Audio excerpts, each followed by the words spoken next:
All right, my friends. Thank you all for tuning in to my videos. I really appreciate it. I'm just going to keep throwing them at you until I run out of things to say, which probably won't happen because I'm always a student and I've been sitting on a lot of things for quite some time. So today I want to talk about intermittent fasting, something that I do have a lot of experience with because I practiced that for over a year and a half between 2016 and 2017. And actually went by pretty fast, and I noticed quite a few benefits. Not necessarily for me. Most of these are for me, of course, but these are the benefits overall. And this isn't the full list. Obviously, you can look up the full list. I didn't do so because I have experience to go off of, and just what I heard from other people as well. But pretty much all of these things I can attest to, minus probably the third one, and you'll see why. But first one, extremely creative. Oh my God. It was through this process that I realized, man, writer's block really doesn't exist. You know, I reached a certain just part of my mind when I was just killing it. And I'm honestly, because I started doing intermittent fasting again, starting 2 days ago. So this is my third day starting this process all over again. I wish I would have taken advantage of my intermittent fasting to a higher capacity. Like, although I was doing intermittent fasting, I was still masturbating. So if you can combine intermittent fasting with semen retention, oh my God, your creativity is going to be through the roof, I am sure. That's why I'm really excited about implementing the intermittent fasting practices once again. So this run I expect to be extremely creative and extremely productive.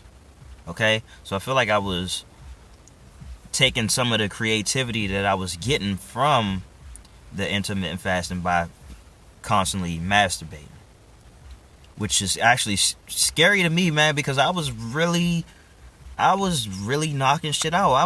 I just felt like I was on a different level. I felt like I could connect this to that and that to this, and there's definitely some scientific jargon to go along with it, and I'll try my best. But through intermittent fasting, your brain produces a protein called BDNF, which is responsible for the brain neuroplasticity, and it promotes growth in memory, encourages learning, makes you more adaptable to change, and some other things that I can't really think of right now. But along the lines of that, definitely promotes healthy brain activity, which I didn't exactly write down, but that goes along the lines of just you're gonna be more creative, okay? So look, if you can, for my guys, I don't know how this works for women. You combine that with semen retention, and you can be fine on all cylinders. But for women, of course, you can benefit from this too. I would recommend that you further your research because they say women, both pre and postmenopausal, aren't supposed to fast as long. But that's just recommendations. Like, I know of one person specifically who fasts for 23 hours. She's a woman. So it just goes to show. I mean, you gotta be willing to make a guinea pig out of yourself, but obviously you don't want to drive yourself into the ground and trying to experiment. So I would say just do your research. But me, I'm willing to do it all. And by the way, the intermittent fasting I was doing was I would go. It wasn't even that strict, but I would go 16 hours after my last meal of the day. So it wasn't a set time, but I would always go at least 16 hours after my last meal of the day. So for example, because sometimes I eat pretty late, which you want to give yourself an hour before going to sleep, but whatever. So let's say I stopped eating at 12 a.m. at night. It was 12 a.m. So I wouldn't eat my first meal until 16 hours later, which would be 4 p.m. the next day, if my math serves me correct. So more creative, and honestly, I think about getting more organized with that, or I have a set time for feeding, and I know people do that. They give themselves a small window. I don't necessarily give myself a window. Some people give themselves a 4-hour window. Like I told you, the lady whose husband is the one that I found first. He eats at 7 o'clock, and no later than 8 o'clock, and that's it. 1 hour of feeding. I mean, dude's ripped.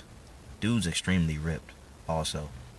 And that's it. Then 23 hours of fasting with some workouts in there and all that. Obviously you drink your water, and then you eat at the same time. So number 2, perfect for making gains.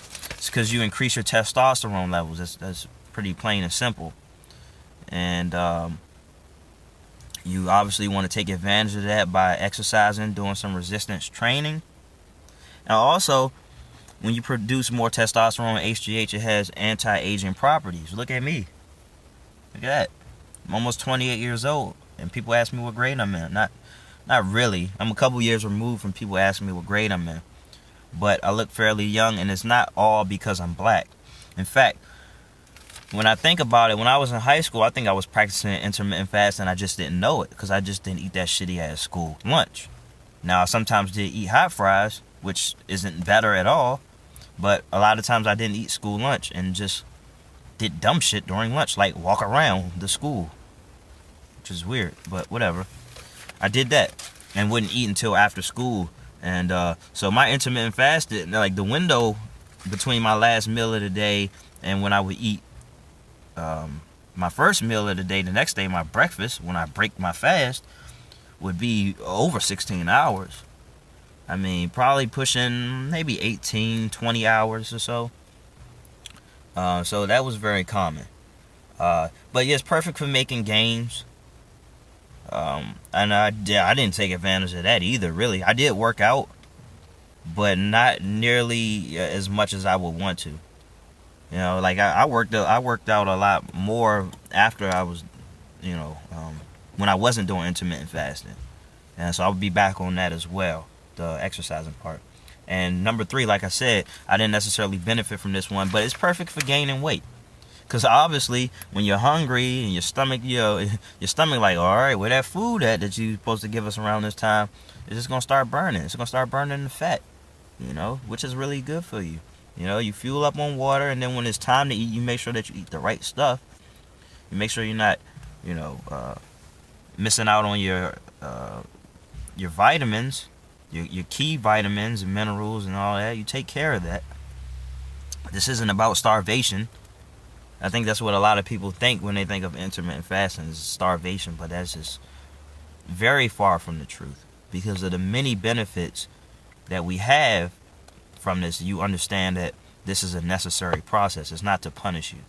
And also, may I point out a little history, is that we weren't always living such a lifestyle that catered to us eating whenever we wanted.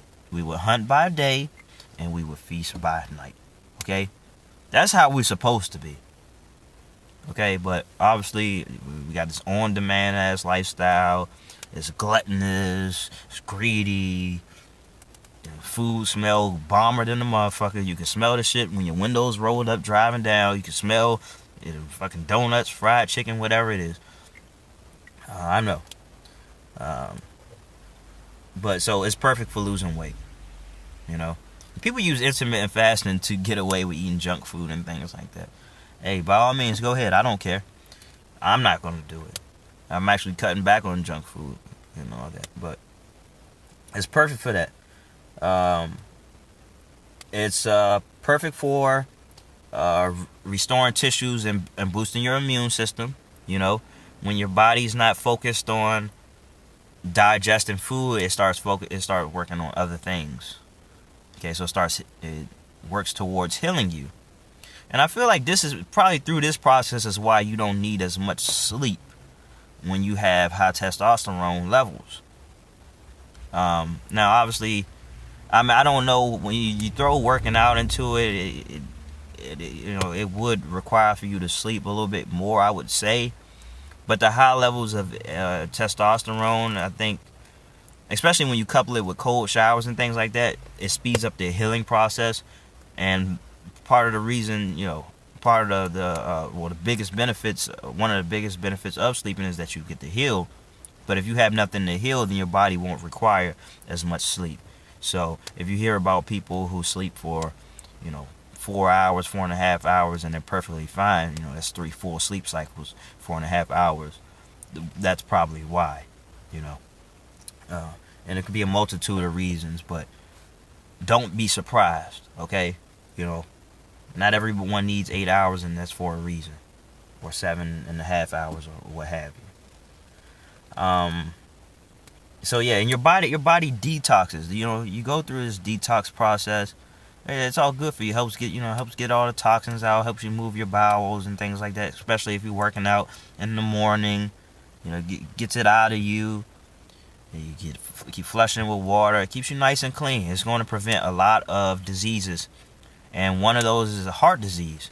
I want you all to know this, and it's an old ancient Chinese practice, is that the Chinese, I don't know if they still do this, but when they wake up, they don't eat within the first hour of waking up. They would drink fluids, probably tea and all that, but drink fluids. And I would recommend that if you don't do intermittent fasting for the first hour of being awake, you should only drink fluids, okay? Your heart is the weakest when you wake up, okay? So you don't want to give your heart a lot of work from the moment you wake up. That's why a lot of people have heart attacks when they wake up, shortly after they wake up. And I said this before, most people have heart attacks on Monday, so I can only imagine a Monday morning. You're already late, you hate work, your attitude's fucked up, and then you're eating shitty food, greasy food with trans fat, something you're not supposed to have, and boom, your heart gives out on you. And probably without even showing any signs prior to. I mean, you probably had high blood pressure or what have you, but, your heart is the weakest when you wake up. Fact check me on that, but I'm pretty sure. Okay, perfect for more energy. Now, if you're eating the right things, especially so. Now, when I first started doing intermittent fasting a couple years ago, man, oh boy, I feel like for the first couple of weeks I couldn't last. I felt kind of weak, but I also don't think my diet was all that perfect. I didn't fortify my diet for such a thing. So I was pretty sluggish, but after a while I caught on, and I did have a lot more energy, and I expect myself to have even more so since I'm practicing semen retention, and that when it is time to eat, I'm making sure that I am eating my vegetables. I'm drinking the right protein shake, and also I'm drinking water. I'm drinking water all day. I'm drinking more water. I'm not getting myself dehydrated. I'm not fixating on how hungry I am. My stomach's rumbling right now, actually, but I don't fixate myself on that. I just focus on what needs to be done during the day, and then when it's time to feed, it's time to feed. Okay. Which brings me to the next point, and it ties me into the point after that, but just more discipline. It teaches you discipline. If I wanted to go get something to eat right now, I can. Money is not an issue. I can go eat wherever I want right now. Okay? That being said, just because you can do something doesn't mean that it's best for you, because we use what we can do as a form to be counterproductive, to not be very productive, and to I don't want to just spoil the next point, but I'll get to that. But you want to practice discipline, and this carries over to other aspects in your life. So you're like, well, damn, if I'm not eating when I want to eat, then I'm probably not going to splurge when I don't feel like splurging, or it's probably going to teach me that it's not worth splurging. It's actually going to form a bit of a minimalist out of you. Now, it doesn't mean that I don't appreciate nice things, but I'm a tough sell, okay? So where, a lot of people, they might have that money and they want to spend it on a watch. Not me. I don't really believe in wearing jewelry for real. I got this Tourmaline. It's not jewelry. It feels heavy. I like it. I feel rich with it, but it's nothing expensive. So I definitely don't feel this need to go all out, stuff my face, be gluttonous, mine. I like the feeling of not really being attached to too much of anything. Now, whatever I consider to be mine, I consider it to be mine. I don't want people bothering it. But but if I chose to pack up and leave, I wouldn't have to bring a lot of things with me. I wouldn't have to bring TVs or watches and jewelry and whatever. So I'm disciplined in the regard where I feel like I don't have to go all out and I don't feel like I got to get it all right now.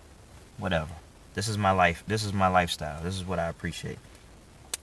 So it teaches you more gratitude, which is my next point. Okay? Obviously, you starve yourself. I mean, it's not really starvation, but it's going to feel like it. But let's just say you starve yourself, because that's what I want to go with. You starve yourself all day, and then you finally get a meal. It's not a throwaway. You know, when you on your way, you driving to work and things like that, you eating, you're not even paying attention to the fact you eating. You might have a nice little taste on your tongue, but you just, the radio going, you driving traffic, oh, you dumb bitch, goddamn, I know you saw me, you're not really focusing on this meal. But after you spend all day not eating, you getting it in, you grinding, then you get to sit down and eat this meal, it hits you different. You like, all right, hey, hold off from the conversation, press pause on this, hey, it's all about this meal right now. That's it. All right, whatever you need to say is gonna be after this meal. Gratitude, and that carries over to other aspects of your life. Okay, things that you've been depriving yourself of. You deprive yourself of television. You get excited to sit down on a Sunday night and watch a little bit of television with your family and your friends. Gratitude, it's worth depriving yourself of certain things, that way you can never really take it for granted. All right. Finally, saves you time and money. So I was trying to get to this earlier, but I didn't want to ruin the last point. Is that we already know, like, we use food as a tool to procrastinate. Like, I'm about to do this, but man, look, my stomach, man, I can't argue with my stomach. And so through that process, we say, okay, well, let me eat right here. Let me make this meal or whatever. It's taking up a little time. And then, then you get around to eating the meal. You're like, well, I'm still hungry. You might make something else or you might eat something else. But then you overeat. And then what happens as a result is that you get tired and you go to sleep. And then you wake up and the day is more busy than it was before you went to sleep. And you kind of got to catch your footing again, but there's so many more distractions. You never really get around to doing the things that you want to do. Then nighttime comes and yada, yada, yada. Rinse and repeat. You know how that goes. And of course, saves you money. So when you out and about, you're not necessarily stopping to go to the convenience stores, 7-Eleven. McDonald's or whatever restaurant, you're not necessarily stopping to do that. You may spend that time to meal prep, which is a great idea. You meal prep, get all that prepared, and then when it's actually time to eat, boom, food ready for you. You're not necessarily buying things because you're hungry. That's why a lot of these fast food restaurants are in business. I mean, it's genius. People are hungry. We got food ready in a couple minutes. Boom. Okay? So, like, when you're hungry, the last thing you want to do is wait for 20 minutes, yada, yada, yada, for your food to come. But if you're hungry and you're practicing intermittent fasting, then you don't mind preparing the meal for later. Right? So you can go grocery shopping, save yourself money that way. Save yourself time that way because you can buy everything you need in like a batch. They call that batching. I heard Tim Ferriss talk about it, but obviously, you buy your meal for the next couple week, 2 weeks, a month. That way you don't have to keep going to the grocery store. You meal prep, or cook it, when you need to, and you just go from there. All right, guys, that's it. Thanks a lot for checking this out. I hope you got a lot of great value out of this. I practice what I preach. I preach what I practice. So I'm back on this intermittent fasting journey, and it's gonna be a great one. So thanks a lot.